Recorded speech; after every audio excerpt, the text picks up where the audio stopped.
Hello friends, good morning, नमस्कार। आपसे दोस्तों को फिर से हमारे 1 2 3 एजुकेशन ट्रेनिंग में आपका बहुत बहुत स्वागत है। दोस्तों, आज हमारे वीडियो में आप देख रहे हैं कि आपको बताने वाला हूं सुगम विज्ञान क्लास 8 का फसल उत्पादन एवं प्रबंधन अति लघुतरीय प्रश्न के बारे में। तो दोस्तों, आप लोग इस वीडियो में लास्ट तक के बने रहेंगे और सभी क्वेश्चन का आंसर आप अपने नोटबुक में नोट करेंगे। हाँ दोस्तों, मैं आपको और एक चीज़ बता दूँ कि आपको इसी वीडियो में आपको लघुतरीय प्रश्न के बारे में भी वीडियो में बताने वाला हूँ। तो आप लोग इस वीडियो में लास्ट तक के जरूर बने रहेंगे और सभी प्रश्न का उत्तर आप अपने कॉपी में नोट करेंगे। तो हाँ दोस्तों, आपको एक बार और बता दूं कि अगर आप हमारे चैनल पर नए हैं तो आप हमारे चैनल को सब्सक्राइब भी कर लें और ऑल नोटिफिकेशन दबा दें, जिससे हमारी सभी वीडियो का अपडेट आपको तुरंत मिल जाएगी। ठीक है, तो चलिए आप देर न करते हुए दोस्तों मैं आपके क्वेश्चन की ओर चलता हूँ। जो आपका पहला नंबर क्वेश्चन है वो आपका स्क्रीन पे शो हो रहा है। तो चलिए, सबसे पहला नंबर क्वेश्चन है दोस्तों कि पौधे को स्वपोषी क्यों कहा जाता है। ठीक है, अब हम इसका आंसर देने वाले हैं, तो आप लोग ध्यान से सुनेंगे हमारी बातों को। कि पौधे को स्वपोषी इसलिए कहा जाता है क्योंकि हरे पौधे जो होता है अपना भोजन स्वयं बनाते हैं। ठीक है जी, इसी कारण से क्या बोला जाता है, इन्हें स्वपोषी कहा जाता है। तो दोस्तों, आप इसका आंसर जो है इस तरीका से नोट कर लेंगे। ठीक है, कि हरे पौधे को स्वपोषी इसलिए कहा जाता है क्योंकि अपना भोजन स्वयं बनाते हैं। ठीक है जी। उसके बाद आपका जो दूसरा नंबर क्वेश्चन है दोस्तों कि किन्हीं 3 दलहन फसल के नाम लिखें। तो आपको दलहन फसल के नाम लिखना है जो हम लोग खाते हैं, है ना जी, दलहन। तो किन्हीं 3 दलहन फसल के नाम जो है दोस्तों निम्न है, इस प्रकार से है। सबसे पहला नंबर आप लिख दीजिए मूंग हो गया, उड़द हो गया, मसूर हो गया, है ना, जो भी दाल है उसका आप नाम लिख सकते हैं। ठीक है जी। उसके बाद दोस्तों इसी के साथ चलते हैं हम तीसरा नंबर क्वेश्चन में कि रबी फसल को किस ऋतु में लगाया जाता है। तो दोस्तों मैं आपको बता दूं कि रबी फसल को शीत ऋतु में लगाया जाता है। तो आप इसका आंसर क्या लिख लेंगे दोस्तों, शीत ऋतु। ठीक है, अब उसके बाद चलते हैं इसी के साथ नेक्स्ट नंबर क्वेश्चन। आपका चौथा नंबर क्वेश्चन जो है कह रहा है कि किन्हीं 3 अपघटकों के नाम लिखें। तो आपको अपघटक के नाम लिखना है। जो दोस्तों नाम है उसका जीवाणु, कवक और प्रोटोजोआ, ये क्या है, हमारा अपघटक है। ठीक है जी। उसके बाद दोस्तों इसी के साथ चलते हैं हम 5वें नंबर क्वेश्चन में। 5वें नंबर क्वेश्चन जो आपका बोल रहा है कि कल्टीवेटर का उपयोग क्यों किया जाता है। तो चलिए इसके बारे में जानते हैं कि कल्टीवेटर का उपयोग दोस्तों इसलिए करते हैं क्योंकि इस यंत्र के उपयोग से खेतों की जुताई में श्रम तथा समय दोनों की बचत होती है। इसलिए क्या करते हैं जी, हम लोग कल्टीवेटर का उपयोग करते हैं। ठीक है, उसके बाद दोस्तों आपका 6ठा नंबर क्वेश्चन है कि पुनर्रोपण विधि से किन फसलों को लगाया जाता है ना जी।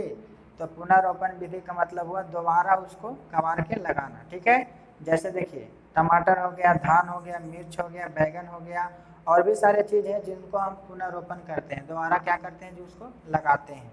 तो वो हमारा हो गया पुनर्रोपण विधि। तो आप इस तरीका से इसका आंसर लिख सकते हैं। ठीक है, उसके बाद दोस्तों आपका 7वां नंबर क्वेश्चन है कि राइजोबियम जीवाणु जो है कहाँ पाए जाते हैं।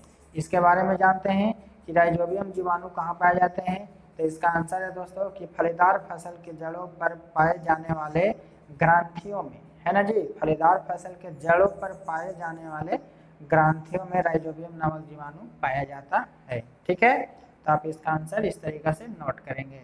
उसके बाद है दोस्तों आपका 8वां नंबर क्वेश्चन कि ह्यूमस क्या है। ह्यूमस, तो ह्यूमस जो होता है दोस्तों मैं आपको बता दूं कि ह्यूमस जो होता है भूरे काले रंग के पदार्थ है जो जैव पदार्थों के गलने सड़ने से बनता है ना जी। जो भी मतलब सड़े वाले पदार्थ होता है उन्हीं से क्या बनता है, हमारा ह्यूमस बनता है। ठीक है, तो आप इस तरीका से इसका आंसर लिख लेंगे। उसके बाद है दोस्तों 9वां नंबर क्वेश्चन कि किन्हीं 3 खरपतवारों के नाम लिखें। तो किन्हीं 3 खरपतवार के आप नाम लिख दीजिए इस प्रकार से जो हमने लिखा है। सबसे पहला नंबर लिखे हैं कंटेला, खट्टी बुट्टी और बथुआ। ये जो है हमारा क्या है जी, खरपतवार का नाम है। ठीक है, और भी होगा उसका आप नाम लिख सकते हैं। उसके बाद दोस्तों आपका अति लघु का 10वां नंबर क्वेश्चन है कि फलों तथा सब्जियों का भंडारण कहाँ किया जाता है। ठीक है, तो आप इसका आंसर लिखिए कि शीतागार में, है ना, सब्जियों का भंडारण किया जाता है, यानी जिसको हम लोग इंग्लिश में बोलते हैं दोस्तों कोल्ड स्टोर। ठीक है, कोल्ड स्टोरेज। तो आप इस तरीका से क्या करेंगे, अति लघु उत्तरीय प्रश्न का आंसर को देंगे। अब हम चलेंगे दोस्तों इसी के साथ लघु उत्तरीय प्रश्न के बारे में अब हम लोग जानेंगे। लघु उत्तरीय प्रश्न में आपका जो पहला नंबर क्वेश्चन है क्या कह रहा है, चलिए ध्यान पूर्वक से आप सुनिए। और अगर दोस्तों अभी तक हमारे चैनल को सब्सक्राइब नहीं किए हैं, वीडियो को लाइक नहीं किए हैं, तो कृपया प्यारा सा एक कमेंट करके आप हमारे चैनल को सब्सक्राइब कर दें और ऑल नोटिफिकेशन को जरूर दबाएंगे। ठीक है, अब चलते हैं दोस्तों, आपका लघुत्तरीय प्रश्न में क्या कह रहा है उसके बारे में अब हम जानेंगे। तो दोस्तों सबसे पहला नंबर जो आपका क्वेश्चन है कि हमें भोजन की आवश्यकता क्यों होती है ना जी। तो चलिए जानते हैं कि हमें भोजन की आवश्यकता क्यों होती है। तो इसका जो दोस्तों आंसर आपको लिखना है इस तरीके से कि भोजन से हमें ऊर्जा प्राप्त होती है ना जी। अगर हम लोग खाना खाते हैं उससे हमको क्या मिलता है, एनर्जी मिलता है। और ऊर्जा की आवश्यकता जीवों की जैविक क्रियाएं जैसे पाचन, श्वसन, उत्सर्जन आदि के संचालन में पड़ती है। ठीक है जी। भोजन से हमें क्या होता है कि कार्बोहाइड्रेट, प्रोटीन, वसा, खनिज, विटामिन तथा जल की प्राप्ति होती है। ठीक है, इसलिए हमें भोजन की आवश्यकता होती है। तो आप इस तरीके से क्या करेंगे दोस्तों, इसका आंसर लिखेंगे। ठीक है, अब हम चलेंगे इसी के साथ लघुत्तरीय प्रश्न का दूसरा नंबर क्वेश्चन। बोल रहा है कि अलग अलग फसलों को अलग अलग मौसम में क्यों लगाया जाता है। तो चलिए जानते हैं कि अलग अलग फसल को अलग अलग मौसम में क्यों लगाते हैं। तो अलग अलग फसलों की खेती के लिए अलग अलग जलवायु संबंधी परिस्थितियों की आवश्यकता होती है ना जी। ये परिस्थितियाँ क्या होती है, भिन्न भिन्न मौसम में प्राप्त होती है, इसलिए अलग अलग फसलों को अलग अलग मौसम में उगाया जाता है। ठीक है, तो किसके कारण से, जलवायु के कारण। ठीक है, तो जलवायु के कारण ही सभी फसल को अलग अलग मौसम में उगाया जाता है। तो आप इस तरीके से दोस्तों दूसरा का लघुत्तरीय प्रश्न का आंसर को लिखेंगे। ठीक है, उसके बाद दोस्तों इसी के साथ चलेंगे नेक्स्ट नंबर क्वेश्चन जो आपका तीसरा है। बोल रहा है कि खरीफ फसल तथा रबी फसल में अंतर बताएं। तो दोस्तों आपको अंतर बताना है कि खरीफ फसल रबी फसल क्या है। ठीक है, तो चलिए इसके अंतर के बारे में दोस्तों जानते हैं। तो आप एक साइड अपने कॉपी में लिख लेंगे खरीफ फसल और दूसरे साइड कॉपी में लिख लेंगे रबी फसल। ठीक है, अब हम खरीफ फसल और रबी फसल के बारे में जानेंगे। तो सबसे पहला नंबर क्वेश्चन है दोस्तों कि खरीफ फसल जो है इन फसलों को वर्षा ऋतु में बोया जाता है ना जी। वर्षा के समय में क्या होता है, धान को बोया जाता है। उसके बाद रबी फसल की बात हो रहा है, तो रबी फसल जो होता है यानी इन फसलों को शीत ऋतु में लगाया जाता है। ठीक है जी, शीत ऋतु के समय में क्या करते हैं, रबी फसल को लगाते हैं। उसके बाद दोस्तों आपका दूसरा पॉइंट है कि इनकी जो बुआई होता है ना, ये हम लोग बोते हैं जून जुलाई में। कब बोते हैं जी, जून जुलाई में। तथा कटाई कब करते हैं, तो सितंबर अक्टूबर तक के होती है। ठीक है, और रबी फसल की बात करें तो इनका बुआई जो है अक्टूबर माह में तथा क्या बोला जाता है, कटाई जो होता है मार्च में होती है ना। इसका जो कटाई होता है कब होता है जी, मार्च में होता है। फसल के जगह पे यहाँ पर लिखा गया सफल है ना, यानी कि अक्टूबर माह में तथा फसल की कटाई मार्च में होती है। ठीक है, बुआई होती है अक्टूबर माह में तथा फसल की कटाई जो होती है मार्च में होती है। यहाँ पर फसल के जगह पर सफल लिखा गया। ठीक है, आप इसको सुधार लेंगे। उसके बाद है दोस्तों आपका तीसरा नंबर कि खरीफ फसल के अंतर्गत है ना धान, मक्का, सोयाबीन, मूंगफली, कपास आदि जो है आते हैं। ठीक है, ये हमारा खरीफ फसल में आते हैं। उसके बाद तीसरा पॉइंट है रबी फसल का कि रबी फसल के अंतर्गत में क्या आएगा, गेहूं, चना, मटर, सरसों है ना, आलू, अलसी आदि आते हैं। ये सभी के सभी क्या होंगे दोस्तों, रबी फसल होंगे। ठीक है, तो आप इनको इस तरीके से लिख लीजिएगा। उसके बाद है दोस्तों आपका चौथा नंबर क्वेश्चन कि बीजारोपण के पूर्व खेतों की जुताई क्यों आवश्यक होती है ना जी, क्यों आवश्यक है। तो चलिए जानते हैं कि बीजारोपण के पूर्व खेतों की जुताई क्यों आवश्यक होती है। तो जुताई से क्या होता है जी, पोषक तत्व मिट्टी के ऊपरी परत में आ जाता है ना। जो भी मिट्टी में पोषक तत्व होता है जुताई के बाद क्या होता है, ऊपर आ जाता है ना। तो अब इसके अलावा मिट्टी के कणों के बीच जो होता है वायु संचारण तथा जल धारण क्षमता भी बढ़ जाती है। जब मिट्टी को हम लोग खोलेंगे तो उसमें क्या होगा, वायु का संचालन हो जाएगा है ना, और जल की क्षमता भी क्या हो जाएगा जी, बढ़ जाती है। और विभिन्न प्रकार के खरपतवार की जुताई के दौरान क्या होता है, जड़ से उखड़ जाते हैं। यानी जितने भी खरपतवार हैं वो सभी के सभी क्या होता है जी, जुताई के बाद उखड़ जाते हैं। तो दोस्तों आप इस तरीके से क्या करेंगे, चौथा नंबर क्वेश्चन का आंसर देंगे। और बाकी दोस्तों इसी के साथ हम चलेंगे अब 5वें नंबर क्वेश्चन में। तो दोस्तों आपको इसी के साथ 5वां नंबर क्वेश्चन, जो आपका 5वां नंबर क्वेश्चन जो दोस्तों बोल रहा है कि उर्वरक तथा खाद में अंतर बताएं। ठीक है, तो आप उसी तरीका से अंतर को लिखेंगे, एक साइड में उर्वरक लिखेंगे और दूसरे साइड में खाद लिखेंगे। ठीक है, तो चलिए अब हम सभी के बारे में जानते हैं कि उर्वरक और खाद क्या होता है। तो दोस्तों उर्वरक जो होता है अकार्बनिक रासायनिक पदार्थ होते हैं, ठीक है, और इनका जो निर्माण होता है फैक्ट्रियों में होता है। ठीक है जी, तो आप इस तरीका से लिखेंगे। और खाद में क्या है दोस्तों कि खाद जो होता है ना कार्बनिक पदार्थ होते हैं जिनका निर्माण प्राकृतिक में पादप तथा जंतुओं के अपशिष्ट के अपघटन से होता है। ठीक है, जैसे प्राकृतिक में हो गया जितने भी हमारे घास पतवार हैं वो सभी के सभी है ना वनस्पति में आते हैं, और जंतुओं के अपशिष्ट जैसे गोबर के बारे में आप जानते होंगे वो सभी के सभी क्या है जी हमारा खाद है। ठीक है, उसी के अपघटन से क्या होता है हमारा खाद बनता है। उसके बाद दोस्तों उर्वरक में दूसरा नंबर में चलेंगे। दूसरा नंबर में है कि उर्वरक का प्रयोग जो होता है खेतों में प्रायः फसल की बुआई के बाद किया जाता है। ठीक है, एक पॉइंट पे आपको ध्यान देना है कि जो उर्वरक होता है रासायनिक खाद इसका हम लोग प्रयोग कब करते हैं जी, खेतों में प्रायः फसल की बुआई के बाद किया जाता है। लेकिन खाद की जब बात किया जाए तो खाद का प्रयोग जो होता है खेतों में फसल की बुआई के पूर्व जुताई के दौरान किया जाता है ना। जब जुताई होता है उसके पूर्व क्या किया जाता है, खाद को छींट दिया जाता है, उसके बाद ही क्या होता है जी जुताई किया जाता है। ठीक है, उसके बाद दोस्तों तीसरा नंबर में है आपका कि उर्वरक से मिट्टी को ह्यूमस की प्राप्ति नहीं होती है। ठीक है, जब हम लोग रासायनिक खाद डालते हैं तो खेतों में क्या होता है ह्यूमस की प्राप्ति नहीं होती है। लेकिन जब हम लोग खाद को मिट्टी में काफ़ी मात्रा में डालते हैं है ना जी, जब हम लोग खाद को मिट्टी को काफ़ी मात्रा में ह्यूमस प्राप्ति होती है। यानी कि आपको इस तरीका से लिखना है, जब हम खाद को क्या करेंगे खेत में डालेंगे तो हमें काफ़ी मात्रा में क्या होगा ह्यूमस प्राप्त होगा। ठीक है, तो आप इस तरीका से तीसरा लिखेंगे। उसके बाद दोस्तों उर्वरक का चौथा पॉइंट है कि उर्वरक का जो भंडारण होता है परिवहन तथा इसका उपयोग काफ़ी आसान होता है। ठीक है, यानी उर्वरक का जो भंडारण और परिवहन है इसका उपयोग जो होता है काफ़ी आसान होता है ना। इसको मतलब लाएं दुकान से और डाल दें, इसमें कोई परेशानी हमको नहीं होती है। लेकिन खाद के भंडारण परिवहन तथा इसका उपयोग जो होता है तुलनात्मक रूप से कठिन होता है कि नहीं। अब हमको खाद को बहुत दिनों तक के जमा करना पड़ता है ना जी, जमा करने के बाद फिर खेत में ले जा करके डालना पड़ता है, उसमें समय लगता है, खाद बनाने में समय लगता है।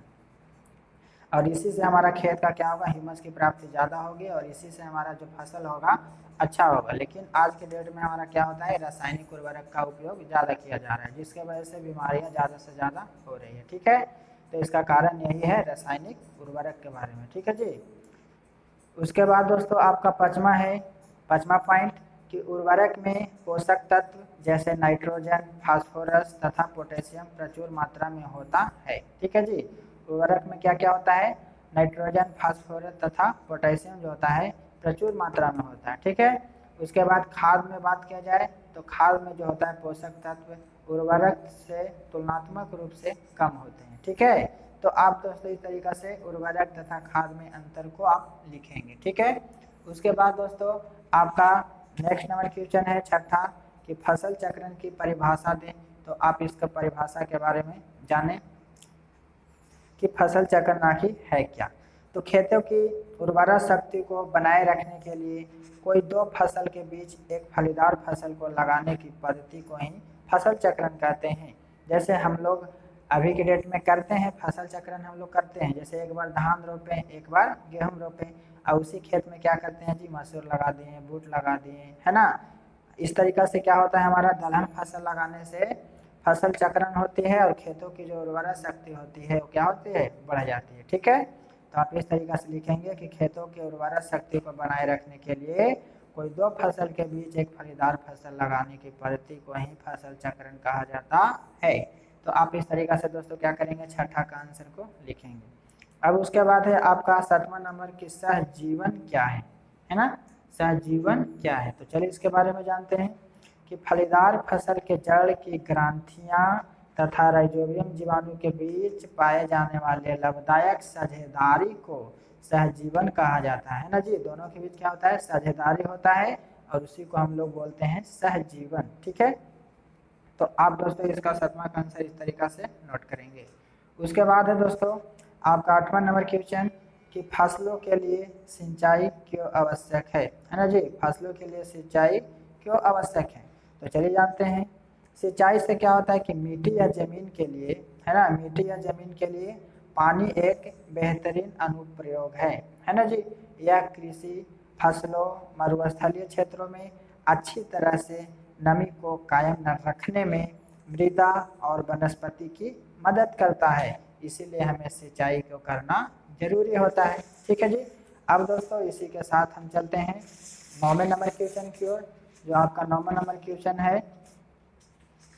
हाँ दोस्तों, इसमें थोड़ा सा और आपका बच गया है कि इसके अलावा जो होता है ना सिंचाई के उत्पादन में, ठीक है, इसमें थोड़ा सा और पॉइंट है, नोट कर लीजिए कि इसके अलावा सिंचाई कृषि के उत्पादन में भी मदद करता है और शीतकाल में क्या होता है, पाला के खिलाफ पौधे की रक्षा करता है अथवा फसलों के जीवन को पूर्ण, है ना, करने के लिए तथा खेत से पोषक तत्वों को पौधे में पहुंचाने के लिए सिंचाई आवश्यक है। ठीक है जी, तो आप इसको भी उसी में नोट कर लेंगे। अब चलेंगे दोस्तों आपका 9वां नंबर क्वेश्चन की ओर, जो कह रहा है कि सिंचाई के पारंपरिक तरीकों को बताएं, है ना जी। सिंचाई का जो तरीका है, पारंपरिक तरीका, हमको क्या करना है, उसके बारे में लिखना है। तो वैसे तो सिंचाई का पारंपरिक साधन है कुआं, नहर, नदी, नलकूप, झील आदि है ना। लेकिन अब जल के स्रोतों से पानी को खींचने के लिए डीजल या विद्युत से चलने वाले यांत्रिक पंप का प्रयोग किया जा रहा है ना जी। आज के डेट में क्या हो रहा है जी, यही सब हो रहा है, डीजल से विद्युत से चलने वाला यांत्रिक पंप का प्रयोग किया जा रहा है ना। अब हम लोग कुआं का उपयोग नहीं करते हैं, हाल नहर कभी आता है, धान रोपने के मौसम में नहर नदी में पानी आता है, तब हम लोग क्या करते हैं, उसका यूज करते हैं। उसके बाद है दोस्तों आपका 10वां नंबर क्वेश्चन कि खरपतवार नियंत्रण क्यों आवश्यक है ना जी। खरपतवार को नियंत्रण भी करना आवश्यक है। चलिए जानते हैं। किसान जो है अपनी लागत के अनुरूप भरपूर फसल प्राप्त कर सके, इसके लिए खरपतवार नियंत्रण एक अति आवश्यक क्रिया है ना जी। अगर हम लोग खेतों से जो अपशिष्ट उसमें जो होता है खरपतवार, उसको नहीं हटाएंगे तो हमारी फसल को क्या कर देंगे, उन्होंने बर्बाद कर देंगे, आगे नहीं बढ़ने देंगे, जिससे हमारा फसल क्या होगा, ज़्यादा से ज़्यादा प्राप्त नहीं होगा। ठीक है, तो खरपतवार को नियंत्रण करने के लिए एक अति आवश्यक क्रिया है और अधिक लाभ के लिए क्या करता है, किसान जहरीले कृषि रसायनों का उपयोग कर जमीनों को बंजर तो कर ही दे रहा है ना जी, बंजर तो कर ही रहा है और क्या कर रहा है, साथ में घातक बीमारी को भी दावत दे रहा है, यानी कि घातक बीमारी को भी वो छिड़काव करके बुला रहा है ना जी। दावत देना मतलब किसी भी बीमारी को बुलाना, है ना। तो इस तरीक़ा से दोस्तों आपको क्या करना है, नियंत्रण करना है, इसके बारे में लिखना है। ठीक है। अब दोस्तों आपका 11 नंबर क्वेश्चन जो है कि अनाजों का भंडारण क्यों आवश्यक है। चलिए जानते हैं इसके बारे में। तो फसलों की कटाई के बाद सबसे पहले जरूरी काम है अनाज भंडारण का होता है। ठीक है जी, यानी जब भी फसल को जब कटाई करते हैं, कटाई करने के बाद हम लोग उसको क्या करते हैं, सबसे पहले जरूरी काम होता है अनाज भंडारण करना, है ना। अनाज को सुरक्षित भंडारण के लिए वैज्ञानिक विधि अपनाने की जरूरत होती है ना जी। जिससे क्या होता है कि अनाज को लंबे समय तक चूहे, कीटों, नमी, फफूंद आदि से बचाया जा सके। ठीक है। उसके बाद दोस्तों कि भंडारण का सही जानकारी ना होने से 10 से 15% तक के अनाज जो होता है नमी, दीमक, धूल, बैक्टीरिया द्वारा नष्ट हो जाता है। अगर हम लोग को जानकारी नहीं रहेगा तो क्या होगा, हमारा अनाज जो है खराब हो जाएगा, जिसके वजह से फफूंद लग जाएगा, है ना जी। उसमें बहुत सारे नमी हो जाएंगे जिसके वजह से खराब हो जाएंगे। तो ये सब चीज़ से बचाने के लिए क्या करना पड़ेगा, हमको वैज्ञानिक विधि को अपनाना पड़ेगा। ठीक है। तो अनाजों में हम लोग तो आज के डेट में क्या करते हैं जी, नीम का पत्ता डाल देते हैं या कोई दावा होता है उसको डाल देते हैं, है ना। तो आपको सबसे अच्छा जो सुरक्षित रहेगा वो नीम का पत्ता रहेगा, जिससे आपका अनाज जो है सुरक्षित रहेगा और उसमें बैक्टीरिया नहीं लगेंगे। ठीक है। तो दोस्तों इसी के साथ हम चलते हैं नेक्स्ट नंबर क्वेश्चन, जो 12 नंबर क्वेश्चन है, जो बोल रहा है कि पशुओं से प्राप्त होने वाले भोज्य पदार्थ का नाम लिखें। तो दोस्तों अगर अभी तक के आप हमारे वीडियो में बने हैं तो बहुत बहुत धन्यवाद, थैंक यू। और दोस्तों अब हमारे आप चैनल को सब्सक्राइब कर दें और नोटिफिकेशन दबा दें, जिससे हमारी सभी वीडियो का अपडेट आपको मिल जाएगी। तो चलिए दोस्तों आपका नेक्स्ट नंबर क्वेश्चन जो लास्ट है 12 नंबर क्वेश्चन, उसको अब मैं बताने वाला हूँ कि पशुओं से प्राप्त होने वाले भोज्य पदार्थ के नाम लिखें। तो पशु से जो प्राप्त होता है दोस्तों उसका नाम लिखना है। जैसे पशु से प्राप्त होने वाले भोज्य पदार्थ जैसे दूध हो गया, अंडा हो गया, मुर्गा हो गया, मछली हो गया, झींगा मछली, है ना, मांस आदि, ये सभी हमें क्या होता है जी, जंतु से प्राप्त होते हैं। और भी जो जंतु से प्राप्त होते हैं आपके माइंड में है, आप उसे भी यहाँ पर नोट कर सकते हैं। ठीक है जी। तो आपको दोस्तों यहाँ पर आपका क्वेश्चन आंसर खत्म होता है। बाकी दोस्त अगर हमारी वीडियो अच्छी लगी हो तो आप हमारी वीडियो को लाइक करें और अपने दोस्तों के पास शेयर करें। ठीक है, और बाकी के लिए अगले वीडियो में मिलेंगे। Best of luck. So thank you, all the best.